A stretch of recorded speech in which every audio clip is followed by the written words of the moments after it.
demain au travail. Nous sommes toujours avec notre, moi je l'appelle la grande patronne du jour. Vous avez raison. C'est la présidente de l'Université Paris-Saclay, Sylvie Retailleau. Et nous sommes aussi avec Hervé Mongin. Bonjour. Bonjour, Hervé Monjotin. Monjotin, pardonnez-moi. Je vous en prie. Mais il n'y a pas de mal, on va essayer de s'améliorer pour la suite de l'interview avec Elisabeth. Vous êtes le président de Socotec. Socotec, c'est une entreprise spécialisée dans la gestion des risques liés au bâtiment et vous venez de mettre en place une innovation pour recruter, et c'est ça qui est extrêmement intéressant, les décrocheurs, c'est-à-dire notamment tous ces jeunes qui sont en rupture scolaire ou même un peu moins jeunes mais qui sont loin du marché de l'emploi. Vous avez recruté votre première promo, si je peux dire, le 26 juin. Racontez-nous ce que vous avez mis en place pour réussir à aller chercher ces publics si difficiles.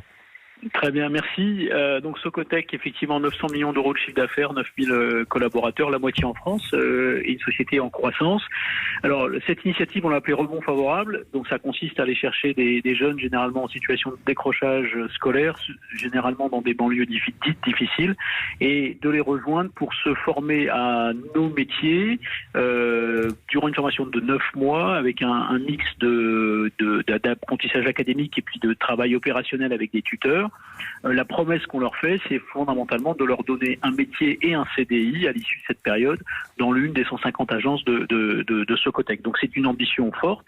La première promo de 15 jeunes a démarré fin juin et notre ambition, c'est de réussir à embarquer, entre guillemets, 60 jeunes dans cette aventure, qui est aussi une aventure pour les managers de Socotec. Alors Hervé Monjotin, en plus aujourd'hui, nous sommes le 10 septembre et c'est la grande rentrée de promo parce qu'ils ont en plus leur parrain et ils auront une formation sur notamment, et ça c'est important, toutes les entreprises ne le font pas et c'est à souligner, les droits et les devoirs en entreprise. C'est quoi ?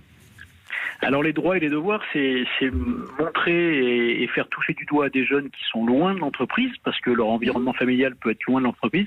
Dire une entreprise, c'est un lieu de vie, de vie collective, et où il faut qu'on se comporte d'une certaine manière qui n'est pas forcément celle à laquelle ils sont habitués dans leur vie quotidienne. Donc c'est leur faire toucher du doigt tout ce qui relève du savoir-être, et savoir-vivre, et qui est fondamental en entreprise. Vous voyez, quand je suis allé les voir il y a fin juin, parce que ça c'était quelque chose que je suis de près, je suis venu volontairement en costume cravate en leur disant, vous voyez, ça c'est ma tenue de travail en tant que patron de Socotec. Ça ne veut pas dire que je suis tout le temps habillé comme ça, mais c'est simplement pour partager avec eux le fait que être au travail suppose des postures qui sont spécifiques.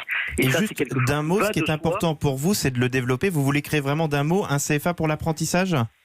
Oui, absolument. Alors cette initiative rebond favorable, elle s'inscrit dans quelque chose de plus large, qui est l'apprentissage chez Socotec. On va avoir 220 apprentis cette année. On recrute 1000 personnes au total, et ça va déboucher, c'est en train de déboucher sur un CFA d'entreprise qui sera opérationnel fin septembre. Donc nous, on croit beaucoup à l'apprentissage. En fait, on fait deux paris. Un pari sur l'activité. On croit, nous, à l'activité, et on considère que c'est notre rôle, chef d'entreprise, que d'aller chercher l'activité dans cette période un peu bizarre qu'on traverse. Et puis, on croit à l'apprentissage, au compagnonnage, avec tout ce que ça a de bénéfique, et pour l'entreprise et pour notre pays. C'est les deux paris que nous faisons à travers Rebond Favorable. Eh bien, on suivra tout ça. Merci.